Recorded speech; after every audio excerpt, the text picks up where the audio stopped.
ಕರ್ತನಲ್ಲಿ ನಮಗೆ ಅತ್ಯಂತ ಪ್ರಿಯರಾದ ದೇವಮಕ್ಕಳೆಲ್ಲರಿಗೂ ನಮ್ಮ ರಕ್ಷಕನು ಒಡೆಯನಾದ ನಮ್ಮ ಕರ್ತನಾದ ಯೇಸು ಕ್ರಿಸ್ತನ ನಾಮದಲ್ಲಿ ಶುಭವನ್ನು ತಿಳಿಸುತ್ತೇನೆ. I bring greetings in the name of Jesus. ನೀವೆಲ್ಲರೂ ಭದ್ರವಾಗಿ ಕ್ಷೇಮವಾಗಿದ್ದೀರಾ ಅಲ್ವಾ? ದೇವರ ವಾಕ್ಯದ ಮೂಲಕವಾಗಿ ನೀವು ಆಶೀರ್ವದಿಸಲ್ಪಡುತ್ತಿದ್ದೀರಾ ಅಲ್ವಾ? ಸತ್ಯವೇದವನ್ನು ಪ್ರತಿದಿನ ಓದುವುದರ ಮೂಲಕ, ದೇವರ ಸನ್ನಿಧಿಯಲ್ಲಿ ನಾವು ಪ್ರತಿದಿನ ಪ್ರಾರ್ಥಿಸುವುದರ ಮೂಲಕ, ದೇವರನ್ನು ದೃಷ್ಟಿಸುವುದರಿಂದ ವಿಶೇಷವಾದ ಆಶೀರ್ವಾದವನ್ನು ಹೊಂದಿಕೊಳ್ಳುತ್ತೇವೆ. ಅಪೊಸ್ತಲನಾದ ಪೌಲನು ಆಯಾ ಸಂದರ್ಭದಲ್ಲಿ ಆಧ್ಯಾತ್ಮಿಕ ಆಶೀರ್ವಾದದ ಕುರಿತಾಗಿ ಬರೆಯುತ್ತಾ ಬಂದರು. ನಾವೆಲ್ಲರೂ ಕೂಡ ದೇವರ ಮೂಲಕ ಆರಿಸಿಕೊಳ್ಳಲ್ಪಟ್ಟವರೆಂದು, ವಿಮೋಚಿಸಲ್ಪಟ್ಟಿದ್ದೇವೆ, ಪರಿಶುದ್ಧಾತ್ಮನ ಮೂಲಕ ಮುದ್ರಿಸಲ್ಪಟ್ಟಿದ್ದೇವೆ ಎನ್ನುವ ಸತ್ಯವು ನಾವು ಯಾವತ್ತೂ ಮರೆತು ಹೋಗಬಾರದು. ಆಧ್ಯಾತ್ಮಿಕವಾದ ಆಶೀರ್ವಾದದಿಂದ ನಾವು ತುಂಬಲ್ಪಡುವಾಗ ದೇವರು ನಮ್ಮನ್ನು ಎಲ್ಲಾ ವಿಷಯದಲ್ಲೂ ಆಶೀರ್ವದಿಸುವುದಕ್ಕೆ ಇಷ್ಟಪಡುತ್ತಾರೆ. ಪ್ರತಿದಿನ ಬೈಬಲ್ನಿಂದ ಒಂದು ವಾಗ್ದಾನವನ್ನು ನಾವು ಧ್ಯಾನಿಸುತ್ತಾ ಇದ್ದೇವೆ. ಆ ರೀತಿ ಮಾಡುವುದರ ಮೂಲಕ ದೇವರ ಸಮೀಪವಾಗಿ ನಾವು ಬರುತ್ತೇವೆ. ದೇವರನ್ನು ಇನ್ನೂ ಕೂಡ ಹೆಚ್ಚಾಗಿ ನಾವು ಅರ್ಥ ಮಾಡಿಕೊಳ್ಳುವುದಕ್ಕೆ ಸಾಧ್ಯವಾಗುತ್ತದೆ. ದೇವರ ವಾಗ್ದಾನವೆಲ್ಲವೂ ಕೂಡ ಯೇಸು ಕ್ರಿಸ್ತನಲ್ಲಿ ಹೌದು ಎನ್ನುವಾಗಿದೆ ಎಂಬುದಾಗಿ ದೇವರ ವಾಕ್ಯವು ದೃಢೀಕರಿಸುತ್ತಾ ಇದೆ. ಈ ದಿನ ವಾಗ್ದಾನಕ್ಕಾಗಿ ಎದುರು ನೋಡುತ್ತಾ ಇದ್ದೀರಲ್ವಾ? ಕೀರ್ತನೆಗಳು 35ನೇ ಅಧ್ಯಾಯ 10ನೇ ವಾಕ್ಯವನ್ನು ಓದೋಣ. Sam 35 and verse 10. ಯೆಹೋವನೇ, ಕುಗ್ಗಿದವನನ್ನು ಬಲಾತ್ಕಾರಿಯಿಂದಲೂ ದಿಕ್ಕಿಲ್ಲದ ಬಡವನನ್ನು ಸೂರೆ ಮಾಡುವವನಿಂದಲೂ ತಪ್ಪಿಸಿ ರಕ್ಷಿಸುವಾತನೇ, ನಿನಗೆ ಸಮಾನರು ಯಾರಿದ್ದಾರೆಂದು ನನ್ನ ಎಲುಬುಗಳೆಲ್ಲ ಹೇಳುವವು. ದೇವರ ನಾಮಕ್ಕೆ ಸ್ತೋತ್ರ ಉಂಟಾಗಲಿ. ಎಷ್ಟು ಸುಂದರವಾದಂತಹ ಮಾತು. ಯೆಹೋವನೇ, ನಿನ್ನಂಥ ದೇವರು ಯಾರು? There is none like you God. ಪ್ರಪಂಚ ಚರಿತ್ರೆಯಲ್ಲಿ, ಎಸ್ಪೆಷಲಿ ಕ್ರೈಸ್ತ ಪ್ರಪಂಚದಲ್ಲಿ ಈ ಮಾತನ್ನು ಬೇಸಾಗಿ ಇಟ್ಟುಕೊಂಡು ಎಷ್ಟೋ ಹಾಡುಗಳನ್ನು ನಾವು ಹಾಡುತ್ತಲೇ ಇದ್ದೇವೆ. ಕ್ರೈಸ್ತ ಪ್ರಪಂಚದಲ್ಲಿ ನಾವು ನೋಡುತ್ತಲೇ ಇದ್ದೇವೆ. ನಿನ್ನಂಥ ದೇವರು ಯಾರೂ ಇಲ್ಲ, ನಿನಗೆ ಸಾಟಿಯಾದ ದೇವರು ಒಬ್ಬರೂ ಇಲ್ಲ. ದೇವರ ಶ್ರೇಷ್ಠತೆಯೂ ಅದೇ.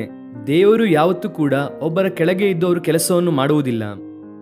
ಆತನು ಅತ್ಯುನ್ನತವಾದ ಸಿಂಹಾಸನದಲ್ಲಿ ಆಸೀನರೂಢನಾಗಿರುವ ದೇವರು. ಆತನಿಗೆ ಸಮಾನರಾಗಲಿ, ಆತನಿಗೆ ಮಿಗಿಲಾದಂತಹ ದೇವರು ಪ್ರಪಂಚದಲ್ಲಿ ಯಾರೂ ಇಲ್ಲ, ಇರುವುದಿಲ್ಲ ಕೂಡ. ಯೆಹೋವನೇ, ನಿನಗೆ ಸಮಾನರು ಯಾರು? ಭಕ್ತನಾದ ದಾವಿದನು ಇದೇ ಎಕ್ಸ್ಪ್ರೆಷನ್ ಅನ್ನು ಆಯಾ ಸಂದರ್ಭದಲ್ಲಿ ಕೊಡುತ್ತಲೇ ಇರುತ್ತಾರೆ. ದೇವರೇ, ನಿನಗೆ ಸಮಾನರು ಯಾರು? ಸಮುವೇಲನ ತಾಯಿಯಾದ ಹನ್ನಳು ಕೂಡ ಈ ರೀತಿಯಾಗಿ ದೇವರನ್ನು ವರ್ಣಿಸುತ್ತಾಳೆ. ದೇವರೇ, ನಿನಗೆ ಸಮಾನರು ಯಾರು? ಪರಿಶುದ್ಧತೆಯಲ್ಲಿ ನಿನಗೆ ಸಮಾನರು ಯಾರು ಎಂದು ಹೇಳುತ್ತಾರೆ. ನಿಜವೇ, ದೇವರು ಪರಿಶುದ್ಧತೆಯಲ್ಲಿ ಆತನು ಉನ್ನತವಾದ ಸ್ಥಾನದಲ್ಲಿ ಇರುವ ಆತನು. ಒಬ್ಬ ವ್ಯಕ್ತಿಯನ್ನು ನಾವು ಆರಾಧಿಸುತ್ತಾ ಇದ್ದೇವೆ ಎಂದರೆ, ಒಬ್ಬ ವ್ಯಕ್ತಿಗೆ ನಾವು ನಮಸ್ಕರಿಸುತ್ತಾ ಇದ್ದೇವೆ ಎಂದರೆ ಆತನು ಪರಿಶುದ್ಧನ ಇಲ್ಲವಾ ಎಂಬುದಾಗಿ ತಿಳಿದುಕೊಳ್ಳಬೇಕು. ದೇವರ ಶ್ರೇಷ್ಠವಾದ ಗುಣವೇ ಆತನ ಪರಿಶುದ್ಧತೆ. ಪರಿಶುದ್ಧತೆಯಲ್ಲಿ ಆತನಿಗೆ ಸಮಾನರು ಯಾರೂ ಇಲ್ಲ. ಕ್ಷಮಿಸುವುದರಲ್ಲಿ ಆತನಿಗೆ ಸಮಾನರು ಯಾರೂ ಇಲ್ಲ. ಒಳಿತು ಮಾಡುವುದರಲ್ಲಿ, ವಾಗ್ದಾನವನ್ನು ನೆರವೇರಿಸುವುದರಲ್ಲಿ ಆತನಿಗೆ ಸಾಟಿಯಾದ ದೇವರು ಯಾರೂ ಇಲ್ಲ. ನಿನ್ನಂತಹ ದೇವರು ಯಾರು? ಯಾಕೆ ದೇವರು ಅಂತಹ ಉನ್ನತವಾದ ಸ್ಥಾನದಲ್ಲಿದ್ದಾರೆ ಅಂದರೆ, ಬಲಾತ್ಕಾರಿಯಿಂದಲೂ ಸೂರೆ ಮಾಡುವವನಿಂದಲೂ ತಪ್ಪಿಸಿ ರಕ್ಷಿಸುವಂತಹ ದೇವರು ನೀವಾಗಿದ್ದೀರಾ. ಪ್ರಪಂಚದಲ್ಲಿ ತಮ್ಮನ್ನು ತಾವು ಬಲಿಷ್ಠರೆಂಬುದಾಗಿ ಚಿತ್ರಿಸಿಕೊಂಡು ನಮಗೆ ಬಲ ಇದೆ ಎಂಬುದಾಗಿ, ನಮಗೆ ತೋಳ್ಬಲ ಇದೆ, ಕಂಡಬಲ ಇದೆ ಎಂಬುದಾಗಿ ಅವರು ದೀನರನ್ನು ಸೂರೆ ಮಾಡುತ್ತಾರಂತೆ. ಆದರೆ ದೇವರು ದೀನರ ಪರವಾಗಿ ಇರುತ್ತಾರೆ ಎಂಬುದಾಗಿ ಆಯಾ ಸಂದರ್ಭದಲ್ಲಿ ನಾವು ದೇವರ ವಾಕ್ಯದಲ್ಲಿ ನೋಡುತ್ತಲೇ ಇದ್ದೇವೆ. ಕರ್ತನು ಅನೇಕ ಸಮಯದಲ್ಲಿ ತನ್ನ ಲಕ್ಷಣವನ್ನು ರುಜುಪಡಿಸಿಕೊಂಡಿದ್ದಾರೆ. ದೀನತೆಯುಳ್ಳವರ ಪಕ್ಷದಲ್ಲಿ ದೇವರು ಯಾವತ್ತೂ ಇರುತ್ತಾರೆ. ಗರ್ವಿಷ್ಠರ ಪರವಾಗಿ ಇರುತ್ತಾರೆ ಎಂಬುದಾಗಿ ಬೈಬಲ್ ಹೇಳುವುದಿಲ್ಲ. ದೀನತೆಯುಳ್ಳವರಾಗಿ ನಮ್ರತೆಯಿಂದ ನಾವು ತುಂಬಲ್ಪಡುವಾಗ ದೇವರು ತನ್ನ ಕಾರ್ಯವನ್ನು ಮಾಡುತ್ತಾರೆ. ಸೂರೆ ಮಾಡುವವರಿಂದ ತಪ್ಪಿಸಿ ನಮ್ಮನ್ನು ರಕ್ಷಿಸುವಂತಹ ದೇವರು ನೀನೇ ಎಂದು ನನ್ನ ಎಲುಬುಗಳೆಲ್ಲ ಹೇಳುವವು ಅಂದನು. ರಕ್ಷಿಸುವಾತನೆಂಬುದಾಗಿ ಪ್ರಾಮುಖ್ಯವಾಗಿ 35ನೇ ಅಧ್ಯಾಯ 10ನೇ ವಾಕ್ಯದಲ್ಲಿ ರಕ್ಷಿಸುವಾತನು ಎನ್ನುವಂತಹ ಮಾತಿಗೆ ಹಿಬ್ರಿಯ ಪದ ನಟ್ಸಲ್ ಎನ್ನುವಂತಹ ಪದ ಉಪಯೋಗಿಸಲ್ಪಟ್ಟಿದೆ. ನಟ್ಸಲ್ ಎನ್ನುವಂತಹ ಪದ, ಅದರ ಅರ್ಥ ಏನೆಂದರೆ ಸ್ನ್ಯಾಚಿಂಗ್ ಅವೇ ಎಂಬುದಾಗಿ ಅದರ ಅರ್ಥ. ಸ್ನ್ಯಾಚಿಂಗ್ ಅಂದರೆ ಒಂದು ದೃಶ್ಯವನ್ನು ನೀವು ಊಹಿಸಿರಿ. ಸೂರೆ ಮಾಡುವಂಥವರು ದೀನರನ್ನು ಸೂರೆ ಮಾಡಿಕೊಂಡು ಒಂದು ಕಡೆ ಕೂತುಕೊಂಡು, ಇವರು ನಮಗೆ ಸಂಬಂಧಪಟ್ಟವರು, ಇವರು ನಮ್ಮ ಗುಲಾಮರು, ಇವರು ನಮಗೆ ದಾಸರು, ಗುಲಾಮರಾಗಿದ್ದಾರೆ, ಇವರನ್ನು ನಾವು ಜೀವಿತದಲ್ಲಿ ಎಂಜಾಯ್ ಮಾಡುತ್ತೇವೆ, ಇವರನ್ನು ನಾವು ಉಪಯೋಗಿಸಿಕೊಳ್ಳುತ್ತೇವೆ ಎಂಬುದಾಗಿ ಸೂರೆ ಮಾಡುವಂಥವರು ದೀನರನ್ನು ಒಂದು ಕಡೆ ಇಟ್ಟು ಆನಂದಿಸುತ್ತಾ ಇರುವಾಗ ಕೂಡಲೇ ಒಂದು ಲೈಟ್ನಿಂಗ್ ಬಂದ ಹಾಗೆ ದೇವರು ಅವರನ್ನು ಸ್ನ್ಯಾಚ್ ಮಾಡಿ ಕರೆದುಕೊಂಡು ಹೋಗುತ್ತಾರೆ. ಅಂದರೆ ಅರ್ಥ ಏನು? ದೇವರು ಬಿಡಿಸಿ ಕರೆದುಕೊಂಡು ಹೋಗುತ್ತಾರೆ. ಇವರೆಲ್ಲರೂ ಕೂಡ ಅಂದುಕೊಳ್ಳುತ್ತಾರೆ, ಇವರು ನಮಗೆ ಸಂಬಂಧಪಟ್ಟವರೇ, ಇವರನ್ನು ಇನ್ನು ಮುಂದೆ ನಮ್ಮ ಕೈಯಿಂದ ಯಾರು ಕೂಡ ಬಿಡಿಸುವುದಕ್ಕೆ ಆಗಲ್ಲ ಎಂದು ಸಂತೋಷ ಪಡುತ್ತಾ ಇರುವಂತಹ ಸಮಯದಲ್ಲೇ ಇನ್ a fraction of second snatching ಎನ್ನುವಂಥದ್ದು ಗಂಟೆಗಟ್ಟಲೆ ನಡೆಯುವಂಥದ್ದಲ್ಲ ಅಲ್ವಾ. ಸ್ನ್ಯಾಚಿಂಗ್ ಎನ್ನುವಂಥದ್ದು ಹಾಗೆ ಫ್ರಾಕ್ಷನ್ ಆಫ್ ಸೆಕೆಂಡ್ ಅಲ್ಲಿ ನಡೆಯುತ್ತದೆ. ಚೈನ್ ಸ್ನ್ಯಾಚಿಂಗ್ ಮಾಡುವವರು ಇರುತ್ತಾರೆ ನೋಡಿ, ಅಮ್ಮ ನೀವು ಒಂದು ಕಡೆ ನಿಲ್ಲಿರಿ, ನಾವು ಇಂತಹ ಸಮಯದಲ್ಲಿ ಆ ಚೈನ್ ತೆಗೆದುಕೊಳ್ಳುತ್ತೇವೆ ಎಂಬುದಾಗಿ ತೆಗೆದುಕೊಳ್ಳುತ್ತಾರೆ. ಸ್ನ್ಯಾಚಿಂಗ್ ಅಂದರೆ ಇನ್ a fraction of second ನಡೆಯುವಂಥದ್ದು.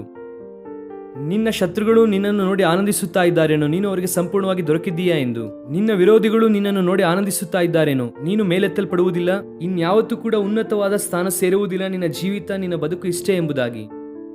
My God will turn your situation in a fraction of second. ನನ್ನ ದೇವರು ನಿನ್ನ ಜೀವಿತದಲ್ಲಿ ಒಂದು ಫ್ರಾಕ್ಷನ್ ಆಫ್ ಸೆಕೆಂಡ್ ಅಲ್ಲಿ ಅದ್ಭುತವನ್ನು ಮಾಡುತ್ತಾರೆ. ಈ snatches away his people from the hands of enemies. ಶತ್ರುಗಳ ಕೈಯಿಂದ, ಸೂರೆ ಮಾಡುವವರ ಕೈಯಿಂದ ದೇವರು ತನ್ನ ಪ್ರಜೆಗಳನ್ನು ಬಿಡಿಸುವ ಆತನು. ಆನಂತರವಾಗಿ ರೆಸ್ಕ್ಯೂ ಎನ್ನುವಂತಹ ಪದ, ಡೆಲಿವರ್ಡ್ ಎನ್ನುವಂತಹ ಪದ, ಇದನ್ನೆಲ್ಲ ನಾವು ನೋಡುತ್ತಲೇ ಇದ್ದೇವೆ. ನನ್ನ ಎಲುಬುಗಳು ಸಂತೋಷ ಪಡುತ್ತಾ ಇದೆ, ದೇವರನ್ನು ಸ್ತುತಿಸುತ್ತಾ ಇದೆ.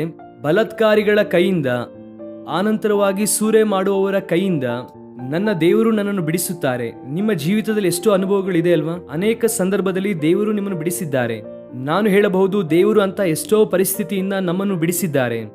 ನಿಮ್ಮಲ್ಲಿ ಅನೇಕರು ಸಾಕ್ಷಿಯನ್ನು ಹೇಳಬಹುದು, ದೇವರು ನಿಮ್ಮ ಜೀವಿತದಲ್ಲಿ ಎಂಥ ಅದ್ಭುತವನ್ನು ಮಾಡಿದ್ದಾರೆ ಎಂದು. ಅಧೈರ್ಯ ಪಡಬೇಡಿ, ಕುಗ್ಗಿ ಹೋಗಬೇಡಿ. ಸೂರೆ ಮಾಡುವವರು ಬಂದಿದ್ದಾರೆ ಎಂದು ಬಾಧೆ ಪಡಬೇಡಿ. ನನ್ನ ಶತ್ರುಗಳು ನನಗಿಂತ ಬಲಿಷ್ಠರು ಎಂಬುದಾಗಿ ದುಃಖ ಪಡಬೇಡಿ. ನಿನ್ನ ದೇವರು ನಿನ್ನನ್ನು ಬಿಡಿಸುವುದಕ್ಕೆ ಆತನು ಯಾವಾಗಲೂ ಶಕ್ತಿ ಸಾಮರ್ಥ್ಯವುಳ್ಳವನಾಗಿದ್ದಾನೆ. ಆತನು ಅಸಾಧ್ಯವನ್ನು ಸಾಧ್ಯಪಡಿಸುವ ದೇವರು, ನಿನ್ನ ಪರವಾಗಿ ಹೋರಾಡುವ ದೇವರು, ನಿನ್ನ ಪರವಾಗಿ ನಿಲ್ಲುವಂತಹ ದೇವರು. ಧೈರ್ಯವಾಗಿದ್ದು ದೇವರನ್ನು ದೃಷ್ಟಿಸಿರಿ, ನಿಮ್ಮ ಜೀವಿತದಲ್ಲಿ ದೊಡ್ಡ ಕಾರ್ಯ ನಡೆಯುತ್ತದೆ. ಈ ದಿನವೆಲ್ಲ ಈ ವಾಗ್ದಾನವನ್ನು ಕ್ಲೈಮ್ ಮಾಡಿಕೊಂಡು ದೇವರಿಗೆ ಸ್ತೋತ್ರ ಮಾಡಿರಿ. ಕರ್ತನು ನಿಮ್ಮ ಪರವಾಗಿ ಒಳಿತನ್ನು ಮಾಡುತ್ತಾರೆ. ಪ್ರಾರ್ಥನೆ. ಪ್ರೀತಿಯುಳ್ಳ ತಂದೆ, ಬಲಾತ್ಕಾರಿಗಳ ಕೈಯಿಂದಲೂ, ಸೂರೆ ಮಾಡುವವರ ಕೈಯಿಂದಲೂ ನಮ್ಮನ್ನು ಬಿಡಿಸುವಂತ ದೇವರು ನೀವಾಗಿದ್ರೆ ಅದಕ್ಕಾಗಿ ಸ್ತೋತ್ರ. ಎಷ್ಟೋ ಸಾರಿ ನಮ್ಮನ್ನು ಬಿಡಿಸಿದ್ದೀರಾ, ಇನ್ನು ಮುಂದೆಯೂ ಕೂಡ ಬಿಡಿಸುವುದಕ್ಕೆ ಸಾಮರ್ಥ್ಯವುಳ್ಳವರಾಗಿದ್ರೆ ಅದಕ್ಕಾಗಿ ಸ್ತೋತ್ರ.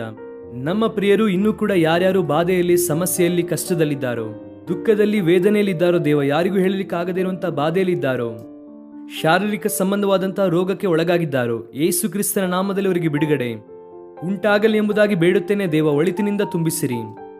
ಈ ದಿನವೇ ಅವರ ಜೀವಿತದಲ್ಲಿ ಬೆಳಕನ್ನು ಸುರಿಸಿ ಅದ್ಭುತವನ್ನು ಮಾಡಬೇಕೆಂಬುದಾಗಿ ಕೋರುತ್ತಾ, ಸ್ವಸ್ಥತೆ ಇಲ್ಲದೇ ಇರುವವರಿಗೆ ಸ್ವಸ್ಥತೆಯನ್ನು, ಬಿಡುಗಡೆ ಇಲ್ಲದೇ ಇರುವವರಿಗೆ ಬಿಡುಗಡೆಯನ್ನು ನೀಡಿರಿ. ಶಾಂತಿ ಸಮಾಧಾನ ಇಲ್ಲದೇ ಇರುವವರನ್ನು ನೆನಪಿಸಿಕೊಂಡು ದೇವ ಅವರಿಗೆ ಶಾಂತಿ ಸಮಾಧಾನವನ್ನು ಅನುಗ್ರಹಿಸಿರಿ. ಸ್ತುತಿ, ಘನ, ಮಾನ, ಮಹಿಮೆ ನಿಮಗೆ ಮಾತ್ರವೇ ಯಾವಾಗಲೂ ಉಂಟಾಗಲಿ ಎಂಬುದಾಗಿ ಬೇಡಿಕೊಳ್ಳುತ್ತಾ, ಯೇಸು ಕ್ರಿಸ್ತನ ಮಹೋನ್ನತವಾದ ನಾಮದಲ್ಲಿ ಬೇಡಿ ಹೊಂದಿಕೊಳ್ಳುತ್ತೇವೆ ನಮ್ಮ ತಂದೆ. Amen, amen. God bless you dear friends. Have a wonderful day.